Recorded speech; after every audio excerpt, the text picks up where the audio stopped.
लिए बेहतरीन study material होना बहुत जरूरी है। ठीक है, तो जो कि हम लोग जो कि प्रोवाइड कराएंगे हम, तो मैग्नेट पॉइंट का आप लोग टेलीग्राम चैनल जरूर ज्वाइन करें ताकि आप लोगों को वहाँ पे हैंड रिटन बेहतरीन नोट्स A1 के आप लोगों को नोट्स वहाँ पे मिल जाएंगे। ठीक है, तो आप लोग टेलीग्राम चैनल ज्वाइन करें ताकि आप लोगों को वहाँ पे बेहतरीन नोट्स मिल सकें और आप लोग बेहतरीन तरीके से एक एक पॉइंट को आप लोग बहुत अच्छे से पढ़िए। और साथ ही साथ आप लोग ऑब्जेक्टिव क्वेश्चन नीट के लिए जो पढ़ने वाले, नीट की प्रिपरेशन करने वाले स्टूडेंटों को मैं बता दूं कि आप लोग जो है ऑब्जेक्टिव क्वेश्चन रेगुलर बेसिस पे आप लोग उनको जरूर सॉल्व करते जाइए ताकि आप लोगों को कंसेप्ट क्या होता चला जाए, क्लियर होता चला जाए। क्योंकि मैंने आप लोगों को पहले ही दिन बताया था कि भैया क्वेश्चन की प्रैक्टिस होना किसी भी एग्जाम के लिए बहुत ज़्यादा जरूरी है। आप लोग थ्योरी समझ लीजिए, कंसेप्ट क्लियर कर लीजिए, कितना भी थ्योरी रट लीजिए, लेकिन अगर आप क्वेश्चन की प्रैक्टिस नहीं कर रहे हैं तो एग्जाम में आप उतने बेहतर तरीके से नहीं कर सकते हैं। जो एक बच्चा, जो एक स्टूडेंट है जो रेगुलर प्रैक्टिस कर रहा है क्वेश्चनों की,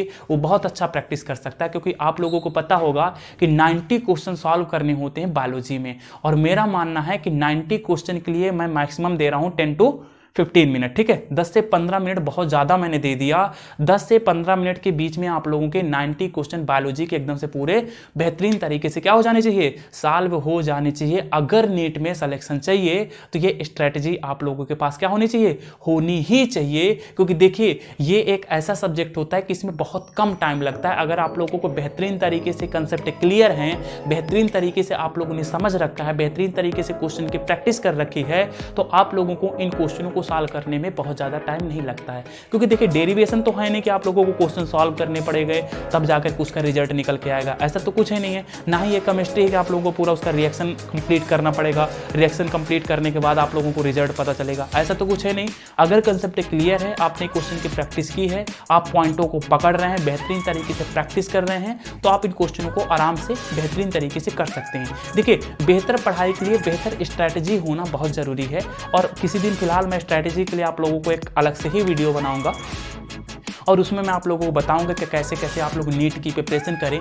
कैसे आप लोग सिलेक्शन लें। क्योंकि देखिए जब तक आप बेहतरीन स्ट्रेटजी को फॉलो नहीं करेंगे तब तक किसी भी चीज़ को थोड़ा सा कहते हैं ना कि क्रिटिकल हो जाती है। ठीक है, तो परेशान होने की ज़रूरत बिल्कुल भी नहीं है। ठीक है, मैं आप लोगों को बता दूं कि देखिए भैया जितना एक टॉपर होता है 720 जो पाता है, जो 720 नंबर पाता है, और जो 300 या 320 नंबर पाता है, दोनों पढ़ते उतना है। क्योंकि भाई साहब जो जिसने मेडिकल की प्रिपरेशन के लिए टारगेट बना रखा है, जो प्रिपरेशन कर रहा है, तो ऐसा तो है नहीं कि वो मेहनत ना कर रहा होगा, मेहनत वो करता है, लेकिन उसको सही से स्ट्रैटेजी नहीं मिल पाती, प्रॉपर तरीके से वो स्ट्रैटेजी फॉलो नहीं कर पाता, जिसकी वजह से कहीं ना कहीं वो क्या कर जाता है, पीछे रह जाता है, और एक 720 वाला यानी 720 नंबर वाला आगे निकल जाता है। क्योंकि वो पढ़ता तो है, साथ ही साथ प्रॉपर स्ट्रैटेजी को फॉलो करता है, क्वेश्चन की प्रैक्टिस करता है, कैसे कैसे क्वेश्चन प्रैक्टिस करनी है, कौन कौन से टॉपिक ज़्यादा अच्छे से कवर करने हैं, कौन कौन टॉपिक से एग्जाम में क्वेश्चन ज़्यादा आते हैं, इन सब बातों को वो बहुत अच्छे से अपने दिमाग और दिलो दिमाग में बैठा करके रखता है,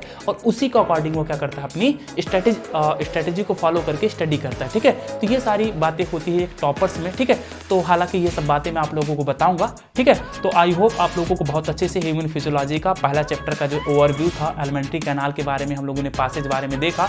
अब इसी एलिमेंट्री कैनाल के हम लोग ऑर्गन्स को हम लोग क्या करेंगे, बहुत अच्छे से डिटेल में पढ़ेंगे, कौन सी चीज़ कैसे होती है। ठीक है, तो आई होप आप लोगों को बहुत अच्छे से समझ में आया होगा। ठीक है, आप लोग इसका स्क्रीनशॉट ले लीजिए। ठीक है, और बेहतरीन तरीके से आप लोग इस लेक्चर को समझिएगा, कैसे कैसे कौन कौन से पार्ट किसके होते हैं। यहाँ से भी इस लेक्चर से बहुत ज़्यादा क्वेश्चन आप लोगों के नीट में पूछे जाते हैं, कैसे कैसे क्वेश्चन आते हैं, ये बात मैंने अभी आप लोगों को बताई ही है। ठीक है, और आप लोग जब क्वेश्चन प्रैक्टिस करेंगे तब तो आप लोगों को पता ही चल जाएगा। ठीक है, तो चलिए ठीक है, आज के लिए इतना ही, और फिर मिलते हैं हम लोग नेक्स्ट लेक्चर पर। Okay, thank you.